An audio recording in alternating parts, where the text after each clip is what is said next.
Allez, bonjour à tous. Du coup, je vais faire une petite vidéo sur ça. On va voir aussi la deuxième, une autre clé des mystères. Et on va voir pourquoi il y a des carrés, des triangles et des ronds, et qu'est-ce que ça signifie en fait dans les crop circles et pourquoi ils utilisent toujours ce langage. Et en fait, vous allez voir, c'est ultra simple. C'est que les chiffres pairs, donc on les définit dans le carré, les chiffres impairs dans le triangle, et tous les chiffres, on va les mettre dans le rond. Le rond qui considère le tout. Donc là, on va voir que c'est la matière. Matière. Ça, c'est l'esprit. Et ça, c'est le tout. Voilà. La matière, l'esprit, le tout. Donc on va retrouver les cycles de Cassis-8, donc ça, on a les chiffres pairs. Mais c'est ceux-là qui vont nous intéresser. Donc là, on va voir le 13, 15, 17. 13, 15, 17, donc le 13 c'est ce qu'on cherchait, le 15 juillet, et le 17 de QAnon. Donc on est bien dans la voie de l'esprit, hein. C'est clair. Le tout, on le connaît, on l'utilise tous les jours. Mais maintenant on va pouvoir représenter ça en fait avec ce carré, hein. Ce carré qui va nous permettre de définir pas mal de choses. Donc là c'est un angle droit fermé qui fait 3, le 4 au carré, et si on ouvre le carré, qu'on rajoute un côté, c'est l'esprit, bon, c'est un peu plus compliqué, c'est l'esprit au-dessus de l'esprit. Donc ça nous fait 5, 6, là si on rassemble tout ça, ça fait vraiment le point de science, c'est deux triangles en fait en main. J'avais refait le dessin, il est où? Ouais, je l'avais refait ici. Ouais, voilà, bon là on voit les deux triangles. Les deux triangles ici, là c'est bon, forcément ça fait un pentagramme si on relie tous les points. Le 8 c'est un double carré, donc c'est le carré de l'esprit et de la matière. Donc voilà, là il y a trois façons d'exprimer notre environnement, la matière, l'esprit, le tout, et par le cube en fait, par l'expression de l'unité. Une unité, deux unités, trois unités, quatre unités, etc. Et donc si les gens commencent à douter de ça c'est la matière et ça c'est l'esprit, vous allez comprendre tout de suite que il y a des gens ils en doutent pas. C'est-à-dire que le compas l'équerre, eux ils savent très bien ce qui est matière et ce qui est esprit.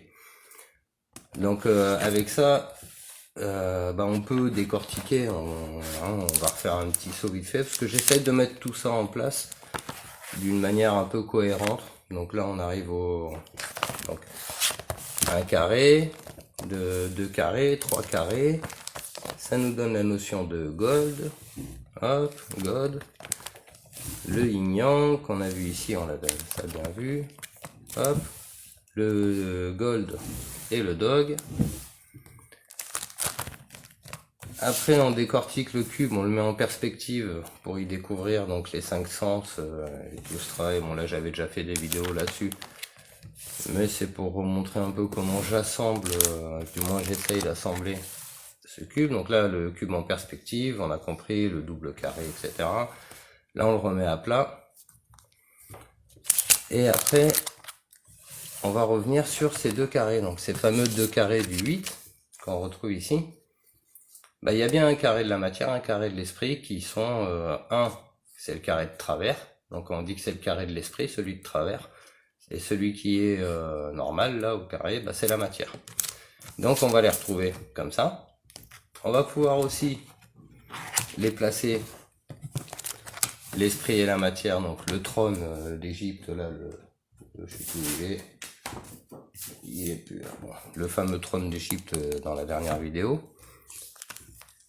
De là, on va pouvoir réduire, donc une fois qu'on a compris que la matière venait en bas à droite en rouge, on va le refaire comme ça. Et ça c'est la vidéo que j'avais fait avant. Donc on continue comme ça, on arrive ici, on découvre comment ça fait la 8e couleur, le numéraire de 10 dans le carré, donc ce carré là, on va le grossir après. Alors ça c'était la perspective, mais si on va le grossir. Et donc là on retrouve notre carré de la matière qui monte en haut comme ça, comme on a vu tout à l'heure, avec le rouge et le noir là, qui manque, mais effectivement il y a une petite perspective différente. Donc du coup ça j'ai mis ça, j'ai centralisé la matière au milieu et voir ce que ça donnait. Donc ça nous donne l'amour comme ça, pas du tout unifié dans les quatre côtés. Si on passe d'un modèle à l'autre, c'est-à-dire j'ai polarisé, j'ai mis ça et avec ça, donc j'ai inversé les valeurs, on se retrouve avec le rouge là, le rose, la matière. Donc la matière en bas à droite qui va vers l'amour. Ça c'est plutôt le principe d'évolution d'en bas à droite vers en haut à gauche. Et ça va arriver à donner ça. Donc là en fait on se retrouve avec les quatre dimensions matérielles. La forêt, la nature on va dire, le ciel, le soleil levant et le soleil couchant, et l'amour rayonnant au milieu du tout. C'est-à-dire que d'abord il y a le tout, l'univers, etc.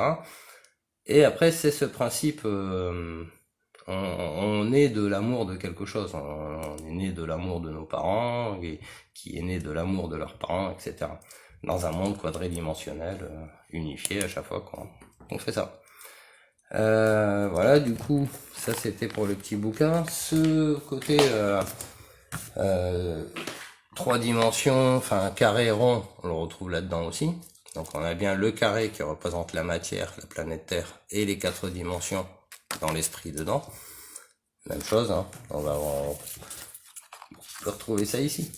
La matière en bas à droite et le rond de l'esprit en haut. Là ils ont fait pareil.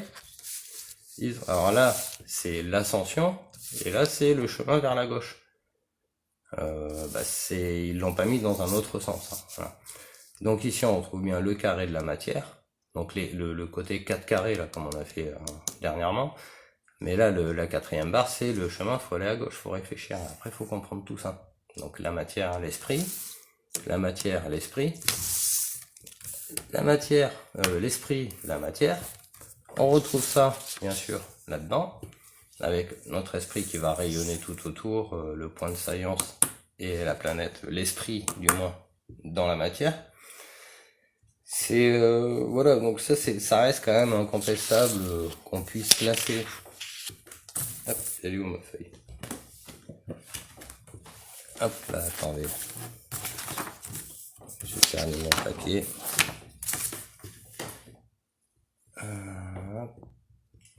Voilà, c'est bon, j'ai retrouvé mon papier. Donc en fait, le fait qu'on puisse définir la matière dans le carré, l'esprit dans le triangle et le rond, c'est le tout, on passe après à cette écriture-là, mais il y a encore d'autres écritures, d'autres façons de voir, mais voilà, là on a quand même une base solide qui permet d'expliquer tous ces trucs-là. Maintenant, voilà, je sais pas quoi dire de plus sur le sujet. Voilà. Bah écoutez, je vais m'arrêter là. J'espère que ça aura été assez clair, le principe de carré matière. Alors, c'est vrai que il y a le rond, c'est l'esprit, parce que tout vient de l'esprit. Donc quand on dit le tout, par exemple ici, le rond, c'est l'esprit. Et le carré, c'est la matière. On voit pas de triangle. Le triangle, il est au milieu. C'est la matière qui donne naissance au carré. Parce que là, il y a un hexagone de travers, comme on le voit ici. Voilà. Il y a une petite gymnastique de l'esprit, hein, quand même, à accepter, quoi, qui fait que il faut qu'on arrive à débrider un peu les cerveaux pour comprendre un peu tout cet encodage qui est hein, partout autour de nous. Il faut que tout le monde arrive à comprendre ça, faire le décodage par soi-même et pas en répétant ce que disent les autres. C'est une notion qu'il faut intégrer, donc il faut l'analyser, la poser sur papier, la réfléchir. Et c'est à chacun, en fait, aujourd'hui on est éprouvé, c'est-à-dire qu'on est jugé, on nous fait passer une épreuve. Une épreuve, ça demande des réponses, et ces réponses, il faut en faire la preuve. Donc à nous de prouver de notre capacité intellectuelle à comprendre tout ça. Et personne ne le fera à notre place, parce que ceux qui ont compris tout ça, on voit bien qu'ils se sont mis là-haut, ils profitent du système pyramidal parce qu'ils l'ont bien compris.